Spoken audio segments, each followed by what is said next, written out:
Well, not in the next corner, that's for sure, because it's the fastest corner of the track, and you see he stays in front. But then when we'll get to the tricky and slow speed corners towards the end of that lap, it's going to be good. We're on board with Olympiakos. Take us through it, Bruce. You put yourself in the seat. Hey, he's clipping the curve here into McLean's. Very good. How to go back on the power. Into quickly blind corner, as I was saying, into Copies. Back on the power as early as possible. And now we're going to go in the area where he's going to be able to make a maneuver. He's not close enough, I don't think. No, he's not. He lost a bit of time there. But he can come back on the braking just now. But no, definitely not close enough. So not on that lap. But Liverpool gets closer. Yeah, Liverpool are really moving in. It's on Andy Zuber and LAN. So it's the United Arab Emirates against the mighty Liverpool FC. Liverpool in action, in fact, down the road at Aston Villa this afternoon. But I think this is a bit more pressure. All the cars at the front being... Galatasaray out. There is a little bit of grass and of dust on his rear tyres. So I think he must have went off. We didn't have that on TV. Here we have a look at it now. Through the foggy S's. Yeah, he went off. Just got it wrong. Yeah, and tried to cut the corner. He's going to apply the throttle, and he probably lost the engine when he did that. Oh well, and look at Beijing. How far have they got that lead now? Amazing. 2.3 seconds now. They're in their own race. Sevilla, Rome and Tottenham still chasing them. There's Tottenham going through. Rome made a move on Sevilla, I think we haven't got it on the screen. But, and Liverpool are the team to watch. They are right up there, up to 8th position now. Everybody dropping out. Liverpool doing a superb job coming through the field. Al Ain and PSV Eindhoven, their next victims. We just saw Olympiakos, I think, in the grass. Yeah, that's a real shame because they were challenging Tottenham, as you saw there, and we went on board. I wonder if they went together wrong, but it would be good to have a look at the lead, because I think Roma made a move on Sevilla, and I think we have Beijing, and yes, we have Roma in second place. Yes, Roma are in second place, so he made a move into red gate. Roma have done. Corner. Sevilla.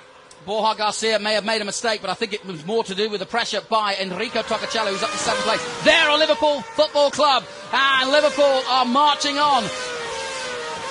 It's very, very easy to do a mistake with that car. As I said, it's all down to the drive. The car's a bit heavy, a bit tricky to drive. Going into the corners, you might get some oversteer, and if you do, you're losing 1.5 up to 2 seconds per lap. Here's a check on it then. Beijing, AS Roma in second place. Sevilla still running in third. Tottenham Hotspur still fourth.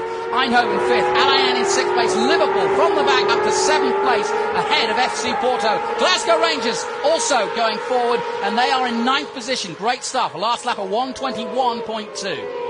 Yeah, good performance from AS Roma on that last lap with a good lap, best lap, 20.6 and 20.7 for PSV Eindhoven.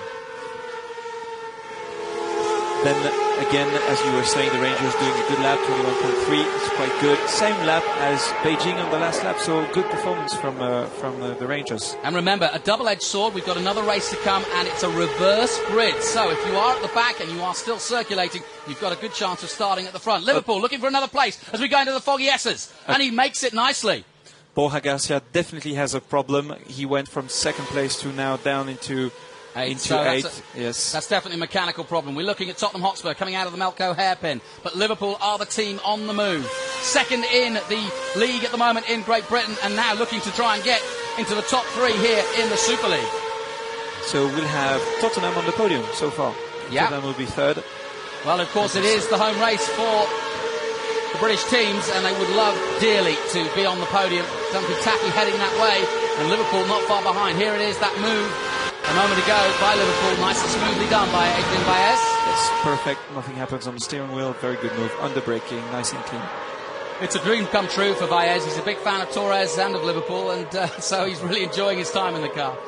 Yeah, he wants to do well for the club. I mean, they're carrying themselves, but they're carrying the club colours, which is an extra good thing. Bruce, are you surprised? A lot of people will be unfamiliar with the name of Davide Regan. Are you surprised he's been the top man so far? No, I am not surprised. He did well since he got there, and I met him last year on a test in 2000, and he's won the Formula 3000 Italia 2 years ago, and he did well. And driving a 3000 it is exactly the same as driving this car. He was very competitive at the wheel of that car. His driving style suits this car, so no, it's not a surprise at all for me. Well, it won't surprise you that he's not a huge fan of the Beijing team. He's actually an AC Milan fan, and that's surprising. He is an Italian.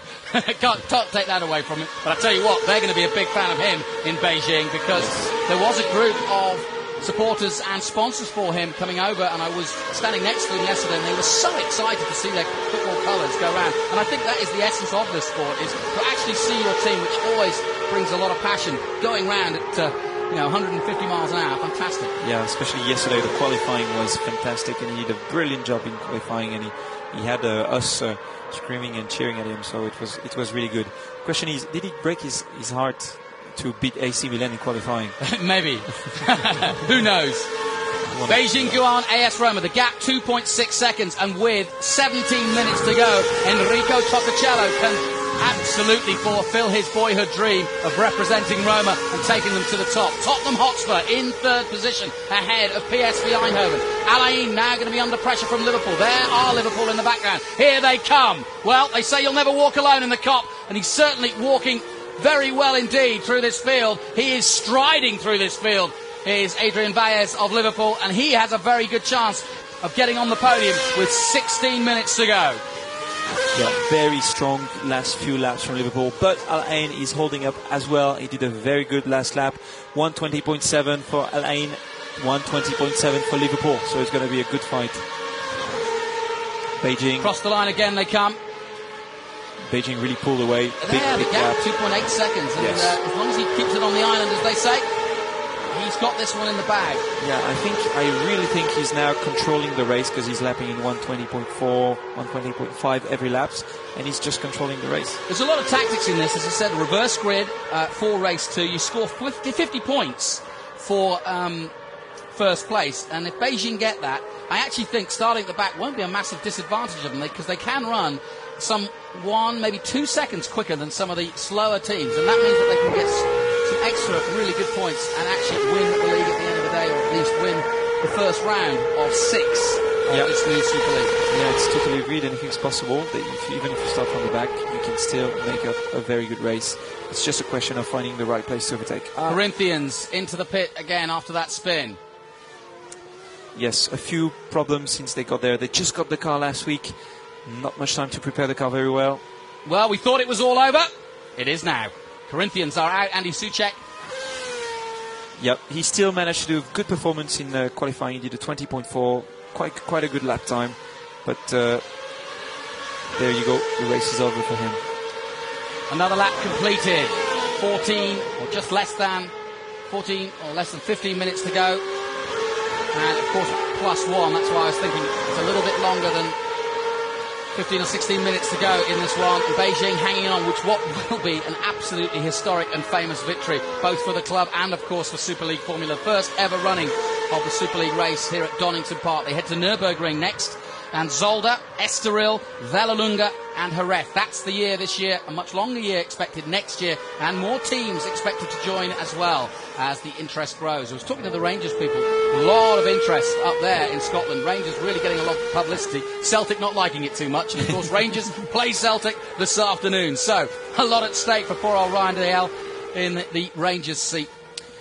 Very interesting to see. Toccacello is really pushing hard, as you can see now on the images. He's really trying, but he's lapping in 120.7, as on the other hand, Beijing, David Erigon, is really controlling the race, not taking too much risk. You see, he's quite far from the curbs, as he's on the curbs, and he laps a little bit slowly. I spoke to Enrico of AS Roma this morning, and he was claiming to me that he just didn't have the top-end power that he wanted. He said he was down on overall top speed, but it's not showing at the moment in terms of the lap time. Their last lap time, a 20.8 by Beijing, and Roma quicker at 20.5. He was 3/10 quicker. There's Tottenham Hotspur. Chasing them are PSV Eindhoven. Yes, AS Roma trying to make the move on Beijing, pushing really hard at the moment, so 120.5, good, 3/10 quicker than Beijing, but I think David Erigon is taking careful and just controlling the race at the moment. Okay, now you've got a good fight. Two very experienced driver. You've got Alain, and Adrian Valles behind Alain for Liverpool. And Adrian Zuber is very experienced, and he's able to stay there under pressure without making a mistake. Yeah, Andy Zuber got plenty of experience, but he's going to be under a lot of